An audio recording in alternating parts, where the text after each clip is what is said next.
没地震，没台风，没有报低温，没有报高温，也不是大夏天，这里又是商业区，没有能源危机。从去年到今年都说是线路故障，一切拢是阿公阴谋啦！政府就是众人牺牲资源力量，政府团结大家的力量，照顾大家。A few moments later， 骂解决不了问题，但不骂肯定继续出问题。骂了他都装死了，还不骂。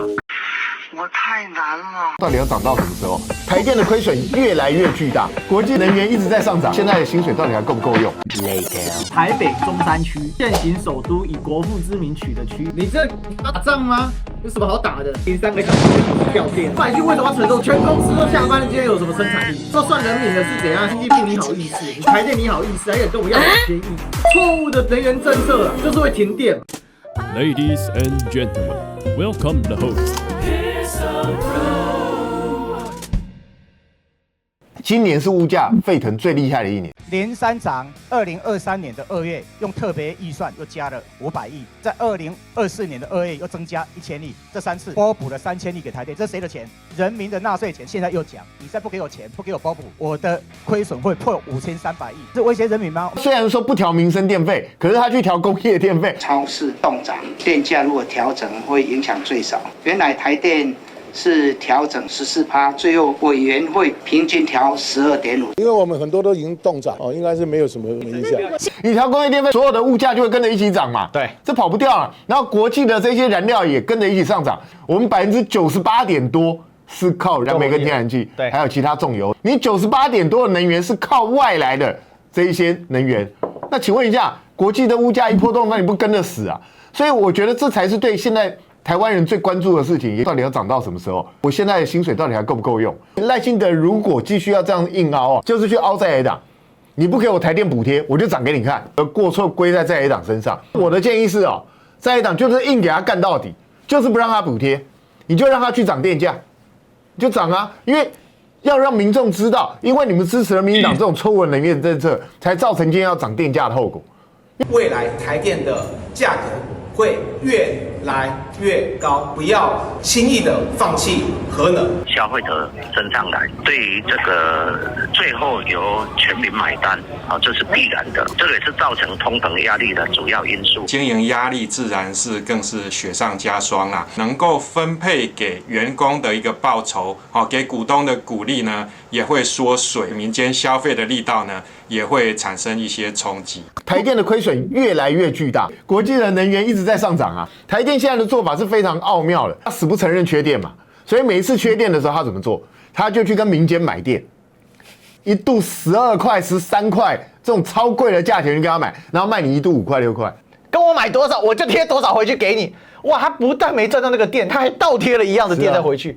那要命啊！他发越多给我老百姓，但就他亏越大。然后他回过头来说：“啊，你明电也该涨了吧？台电跌倒，云豹吃饱嘛。云豹发的电这么贵，他没买那个绿电，台电就补贴他，所以用越多绿电亏越惨。啊，那完蛋，那能不涨吗？真的很夸张3年涨几次啦？涨4次了。业界人士更认为，工业用电分成了内销跟外销2种，内销的将会影响民生的物价，而外销的传统产业如果涨太多电价的话，会影响国际竞争力。今年4月才全面调涨电价，但台电依旧亏损连连，负债比已达93%。现在传出10月又要再涨电价，电价审议会即将召开，拟定民生用电维持动涨，工业用电平均涨幅14%，这让工商团体大佬直呼调幅太高，不合理。只涨工业用电，工业的产户绝对认为是不公平的嘛，大企业会很无奈啊，对不对？他们也是缴税大户啊，缴税大户，然后现在又是涨电大户，对他们来讲，当然双重的苛征了我想对他们当然是不利，还要涨要涨到哪里去？所以错误的能源政策是真的造成电价上涨的最大原因。这是民进党最贱的地方，是他的宣传是太厉害了，都跟我们说是涨6%嘛，对，然后结果你看有涨的人都是涨成倍数在上涨的，这也太夸张了。超夸张，至少涨50%，对啊。而且他很贱，他现在就是把你夏季电价调超高，所以那个上次台积电不是法说会吗？说台湾区是全世界电费最高的，他们要打死不认台积电有淡旺季之分啊。他要是刚好旺季遇上你电费加收的时候，那他不是炸裂了吗？你什么平均电价？他就在骗人嘛，他就说啊，你所有的电价应该拿来平均，谁照你平均？是照我用电的平均拿，照你台电的算法的平均，照你台电算法的平均，你都可以算得很漂亮的公式啊，就觉得很夸张，真的超扯的。对，偷涨电，我跟你讲，真的是偷涨电，而且他现在夏季电价真的调得很高。是啊，哦，这个最高好像是7块多还8块。其实我觉得他是故意的，我把你电费调的这样，虽然说我表面上没有涨那么高，可是我实际收给你涨那么高之后，我就吓得你下个月不敢用电。然后你用电量降低了，我就可以把这个电拿去给工业那些去用。哦，真的很会呢哦。因为你要知道，过去好几次啊，大家以为我们过去这几年是怎么度过的吗？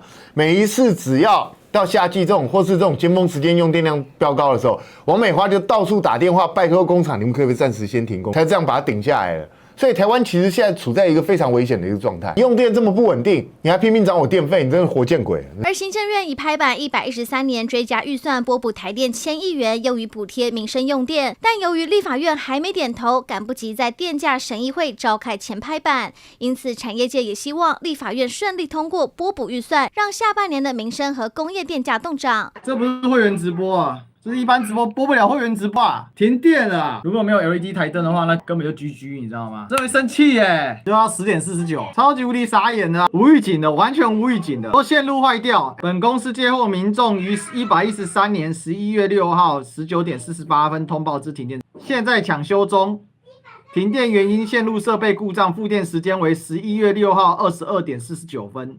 本区叫做台北中山区，我国现行首都以国父之名取的区域，去年就遇到2次了，一定不是设备故障，是电不够嘛，是某种程度的实质性的分区轮流供电啊。一切拢是阿公阴谋啦！台北是最核心的downtown区，说停电就停电，你这打仗吗？有什么好打的？光你自己电搞不定，停几次啊？储能设备不是老百姓有办法处理的啊！电在哪里啊？告诉我啊！现在一边直播一边靠北，秋天呢，都快冬天了，小编没办法剪片，没地震，没台风，没有报低温，没有报高温，也不是大夏天的哦。这里又是商业区，下班了人都少了大半去了，然后也没有能源危机。从去年到今年都说是线路故障，线路一天到晚故障，是不是？一停3个小时，那就不是跳电啊！那老百姓为什么要承受这个？我没有缴钱给你，还敢跟我们要2000亿？经济部你好意思？你台电你好意思？还敢跟我要2000亿？错误的能源政策啊，就是会停电，全公司都下班了，今天有什么生产力？全部都算人民的是怎样？